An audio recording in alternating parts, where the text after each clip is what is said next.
Okay बच्चों, अस्सलाम वालेकुम। देखें अब हमारे पास इस सवाल में क्या है।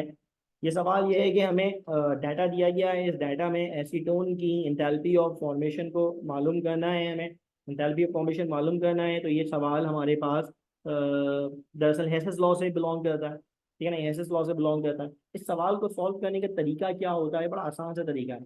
बड़ा आसान सा तरीका है क्या? मानो हमारे पास जो फर्स्ट इक्वेशन दी गई है जिसमें वो डेल्टा एच एफ मालूम करने को कह रहे हैं, ये इक्वेशन तुम मान लो, ये इक्वेशन तुम इसको डिवाइड कर लो इस पूरे हिस्से से। ये इक्वेशन तुम्हारी रिक्वायर्ड इक्वेशन है। जबकि रिमेनिंग इक्वेशन जो तुम्हारे पास हैं, ये जो रिमेनिंग इक्वेशन है, ये तुम समझो ये तुम्हारे पास गिवन डाटा है। अब इन डाटा इक्वेशंस को इस तरह से अरेंज करना है, इस डाटा इक्वेशन को इस तरह से अरेंज करना है कि वो रिक्वायर्ड के जैसी हो जाए। जब वो रिक्वायर्ड के जैसी हो जाएंगी तो आपको डेल्टा एच एफ मालूम हो जाएगा। अब सवाल ये पैदा होता है, भाई रिक्वायर्ड के जैसा कैसे किया जाए?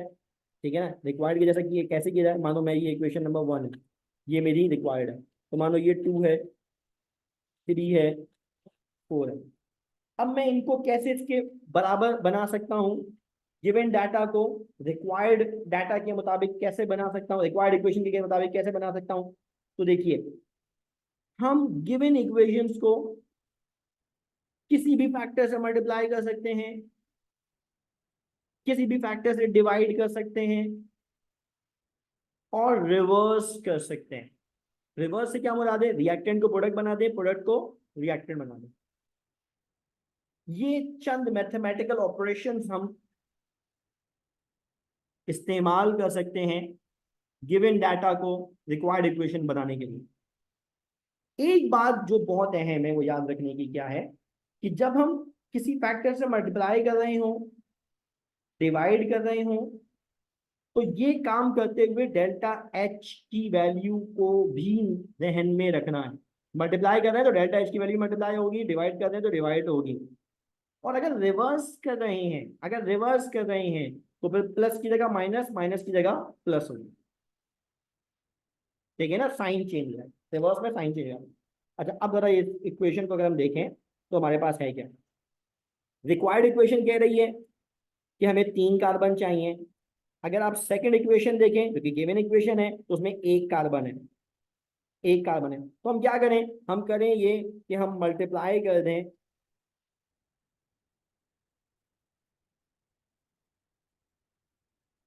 इक्वेशन 2 को बाय 3।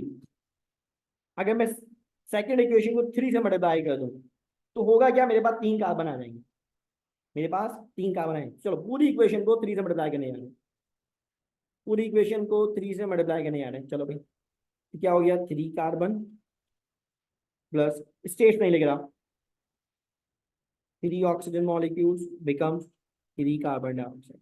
अब यही काम डेल्टा एच एफ के साथ भी करूंगा। इसके क्या? Minus 394 multiplied by 3, that becomes 1182 kilo joule per mole. ठीक है, अब अगर नोट करें तो ये जो नई इक्वेशन बनी है हमारे पास, सेकंड इक्वेशन को 3 से मल्टीप्लाई करने के बाद, ये इक्वेशन हमारे पास एक नई इक्वेशन बन गई है। एक काम करते हैं, इस नई इक्वेशन को हम एक अलग नाम दे देते हैं। लेट्स एज्यूम कि इसका नाम है इक्वेशन नंबर 5। अच्छा, अब क्या करें? अब अगर हम नोट करें तो हमारे पास हाइड्रोजन की बात हो रही है, हाइड्रोजन की बात हो रही है। अब क्या करना है? अगर हम नोट करें थर्ड इक्वेशन को, तो उसमें हाइड्रोजन डिस्कस हो रहा है। कार्बन को तो मैनेज कर दिया ना हमने, अब हाइड्रोजन का जिक्र हो रहा है। अब अगर हाइड्रोजन का जिक्र हो रहा है तो देखें, हमें हाइड्रोजन चाहिए लेफ्ट साइड पे।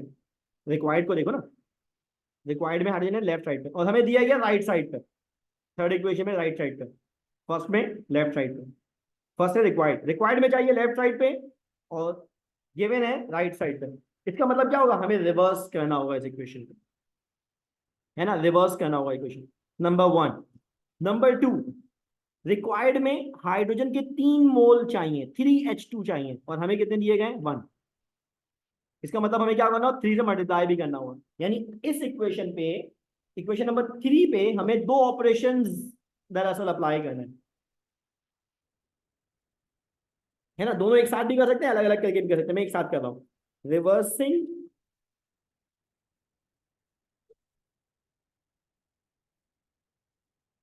इक्वेशन 3 एंड मल्टीप्लाइंग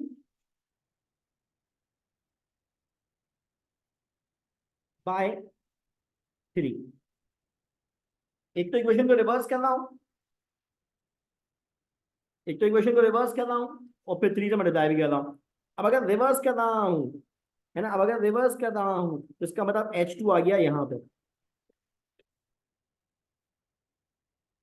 O2 आ गया यहाँ पे, H2 आ गया यहाँ पे। मोल वोल नहीं लग रहा अभी फिलहाल, मल्टीप्लाई करना भी दिखाना। और डेल्टा HF की वैल्यू, ठीक है ना, प्लस थी तो माइनस हो गई। अब क्या करना हूँ, 3 से मल्टीप्लाई भी करा था मैंने, तो ये हो गया 3, और 3 मल्टीप्लाइड बाय हाफ, 3/2, है ना। 3/2 को तुम चाहो तो 3/2 का मतलब 1.5 भी लिख सकते हो, है ना। 3/2 का मतलब 1.5 लिख, और ये भी क्या होगा, 3 से मल्टीप्लाई होगा, तो ये भी 3 से मल्टीप्लाई हो गया। और फिर क्या होगा, 286 भी तो 3 से मल्टीप्लाई होगा, 286 भी तो 3 से मल्टीप्लाई होगा। तो आंसर आ गया माइनस में 858 किलो जूल पर मोल। क्या मतलब, देखो इस इक्वेशन को मैंने एक साथ दो काम कर लिए और एक नई इक्वेशन बन गई, तो मैंने सिर्फ सीख लिया। क्या किया मैंने यहाँ पे, मैंने इस इक्वेशन को रिवर्स किया। रिवर्स क्यों किया, रिवर्स क्यों किया, क्योंकि रिक्वायर्ड इक्वेशन में हाइड्रोजन चाहिए लेफ्ट साइड पे और गिवन में राइट साइड पे था, तो रिवर्स कर दिया। रिक्वायर्ड के मुताबिक काम करना है, और रिक्वायर्ड में 3 मोल चाहिए, गिवन में 1 मोल है, तो मैंने क्या किया, इसको 3 से मल्टीप्लाई भी कर दिया। तो रिवर्स भी किया, मल्टीप्लाई भी किया, रिवर्स भी किया और मल्टीप्लाई भी किया, एक साथ काम किए, एक साथ काम किया, रिवर्स किया फिर मल्टीप्लाई भी किया। ये हमारे पास इक्वेशन भी किया। अब क्या करना है, अब किसकी बारी है, तो देखो अब बचा हमारे पास, ऑक्सीजन को नहीं देखते हम, ऑक्सीजन को नहीं देखते हम, C3H6O एसीटोन, है ना। और यहाँ पे एसीटोन दिया गया है, गिवन में चाहिए राइट साइड पे, रिक्वायर्ड में दिया गया लेफ्ट साइड पे। मोल बराबर है, मल्टीप्लाई करने की जरूरत नहीं है, डिवाइड करने की जरूरत नहीं है, बस पोजीशन चेंज करनी है खाली हमें, है ना। चाहिए राइट साइड पे, दिया गया लेफ्ट साइड पे, तो क्या करें, रिवर्स करें।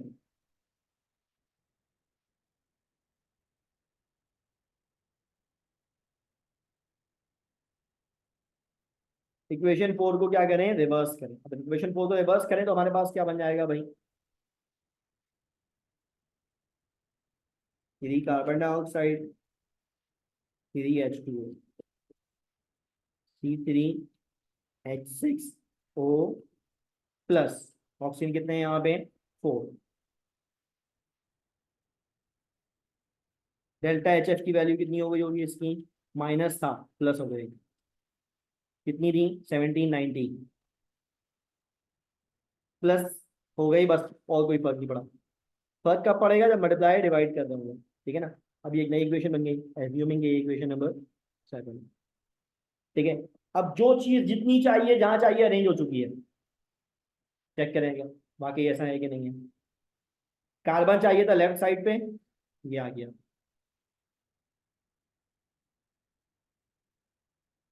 बाकी चीजों को नजरअंदाज कर दें। हाइड्रोजन चाहिए था लेफ्ट साइड पे, ये आ गया। ऑक्सीजन को नजरअंदाज कर देते हैं, ऑक्सीजन की जरूरत नहीं होती। C3H6O चाहिए था राइट साइड पे, आ गया। सब चीजें जितनी चाहिए थी जहां चाहिए थी अरेंज हो गई। नाउ ऐड करें सारी इक्वेशन को, आंसर आ गया।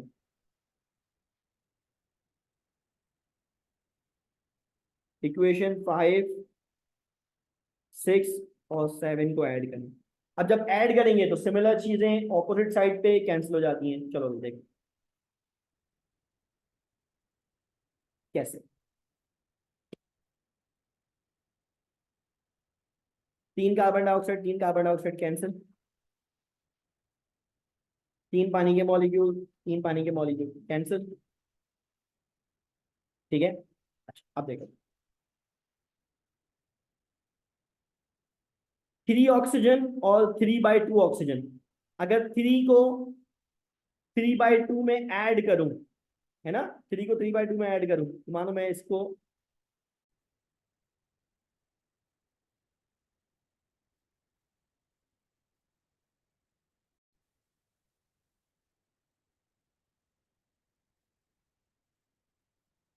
मैं इन इक्वेशन को, हमारे पास 3/2 को हम समझ रहे हैं 1.5 है ये, तो अब ये हो गया 3 और ये हो गया 1.5। अगर मैं इनको ऐड कर लूँ तो ये हो जाएंगे हमारे पास 3 + 1.5 बिकम 4.5, है ना, और ये कितना हमारे पास 4।